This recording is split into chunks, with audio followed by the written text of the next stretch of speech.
বুখারী মুসলিমে বর্ণিত হয়েছে, রাসূল সাল্লাল্লাহু আলাইহি ওয়াসাল্লাম একজন দরিদ্র সাহাবীকে তার সাথে থাকা কুরআনের মাধ্যমে তাকে বিবাহ বন্ধনে আবদ্ধ করিয়ে দিয়েছিলেন। কে আছে এমন যে আজকের দিনে আমাদের সমাজে আবারও এই সুন্নাতটিকে বাস্তবায়ন করবে? কে আছে এমন যে মুত্তাকি ছেলের সাথে তার মেয়েকে বিবাহ বন্ধনে আবদ্ধ করিয়ে দিবে? তারিখের কিতাবে প্রখ্যাত তাবেঈ সাঈদ ইবনুল মুসাইয়িবের একটি ঘটনা বর্ণিত হয়েছে। সাঈদ ইবনুল মুসাইয়িব তিনি ছিলেন জগৎ বিখ্যাত আলেম দ্বীন। তার মজলিসে সব সময় হাজার হাজার ছাত্রের উপস্থিতি থাকত। সবাই তার থেকে দ্বীনের জ্ঞান অর্জন করত। একদিন তিনি তার কোনো একজন ছাত্রকে খোঁজ করছিলেন, কিন্তু তাকে খুঁজে পাচ্ছিলেন না। কয়েকদিন পর সে যখন মজলিসে আসলো, তখন সাঈদ ইবনুল মুসাইয়িব তাকে জিজ্ঞাসা করলেন, হে আবু ওয়াদা, তুমি কয়েকদিন যাবৎ কোথায় ছিলে? সে বলল, আমার স্ত্রী মারা গিয়েছিল, তাই তার কাফন দাফনের কাজে ব্যস্ত ছিলাম। সাঈদ ইবনুল মুসাইয়িব বললেন, তুমি আমাদেরকে কেন খবর দিলে না? জানলে তো আমরাও জানাজায় উপস্থিত হতাম। তখন তিনি তাকে জিজ্ঞাসা করলেন, তুমি কি আর বিয়ে করবে না? সে বলল, আমার মতো 3 দিরহামের মালিকের কাছে কে তার মেয়েকে বিয়ে দিবে? সাঈদ ইবনুল মুসাইয়িব বললেন, সুবহানাল্লাহ, 3 দিরহাম, এটা তো অনেক সম্পদ। সে বলল, না, 3 দিরহামের কথা শুনলে কেউই আমার কাছে তার মেয়েকে বিয়ে দিবে না। তখন সাঈদ ইবনুল মুসাইয়িব বললেন, ঠিক আছে, আমি দিব, আমি আমার মেয়েকে তোমার কাছে বিয়ে দিব। সাঈদ ইবনুল মুসাইয়িবের মেয়ে ছিল অত্যন্ত সুন্দরী। সেই সময়ের রাজ পরিবারের লোকেরা এবং সম্ভ্রান্ত বংশের লোকেরা তার মেয়ের জন্য বিয়ের প্রস্তাব পাঠাতো, কিন্তু তিনি সেই প্রস্তাবকে প্রত্যাখ্যান করে দিতেন, কারণ তিনি ধন সম্পদের উপর দিনদারিতাকে প্রাধান্য দিতেন। তিনি তার মেয়ের জন্য একজন উত্তম চরিত্রের অধিকারী ও দিনদার পাত্র খোঁজ করছিলেন, কেননা তার কন্যা হলো আল্লাহর পক্ষ থেকে তার কাছে একটি আমানত। এজন্যই তিনি এমন একজন ব্যক্তিকে খোঁজ করছিলেন যে এই আমানতের হক ঠিকমতো আদায় করতে পারবে। সাঈদ ইবনুল মুসাইয়িব দ্রুত ঘরে গেলেন এবং ঘরে যেয়ে মেয়ের কাছ থেকে অনুমতি নিয়ে আসলেন। মসজিদে এসে তিনি সকলকে সমবেত করলেন এবং তাদের সামনে দাঁড়িয়ে খুতবা দিলেন এবং ঘোষণা করলেন, হে লোক সকল, তোমরা সাক্ষী থাকো, হে লোক সকল, তোমরা সাক্ষী থাকো, 2 দিরহাম মোহরানার বিনিময়ে অমুকের পুত্র অমুকের সাথে আমি আমার মেয়েকে বিয়ে দিচ্ছি। বিবাহ সম্পন্ন হলো।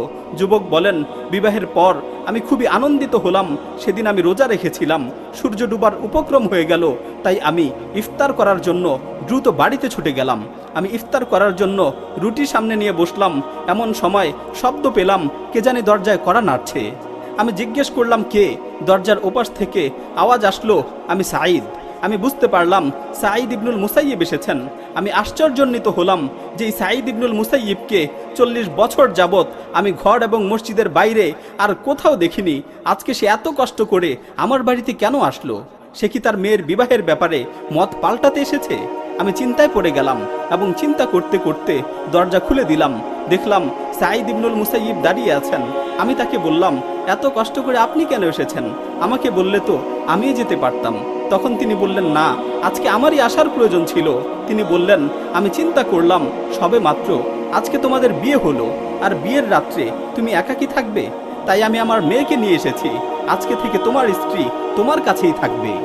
একথা বলে তিনি তার মেয়েকে ঘরে প্রবেশ করিয়ে দিলেন এবং আমাদের জন্য দোয়া করলেন, আল্লাহ তাআলা তোমাদের বৈবাহিক জীবনে বরকত দান করুন এবং তোমাদের মাঝে ভালোবাসার বন্ধন তৈরি করে দিন। যুবক বলেন, অতঃপর আমি এই প্রথমবারের মতো তার দিকে তাকালাম। সে এতই সুন্দর ছিল যে এত সুন্দর মেয়ে আমি ইতিপূর্বে আর কখনোই দেখিনি। আমি দ্রুত বাড়ির ভিতরে গেলাম, আমার মাকে ডাকলাম এবং তাকে সংবাদ দিলাম যে প্রখ্যাত মুহাদ্দিস সাঈদ ইবনুল মুসাইয়িব তার মেয়েকে আমার সাথে বিবাহ দিয়েছেন এবং তার মেয়েকে আমাদের বাড়িতে দিয়ে গেছেন। তখন মা বললেন, আলহামদুলিল্লাহ, এটা তো খুশির সংবাদ। তবে এখন কথা হচ্ছে, বাসর ঘরকে সুসজ্জিত করার আগে তুমি তার কাছে যাবে না।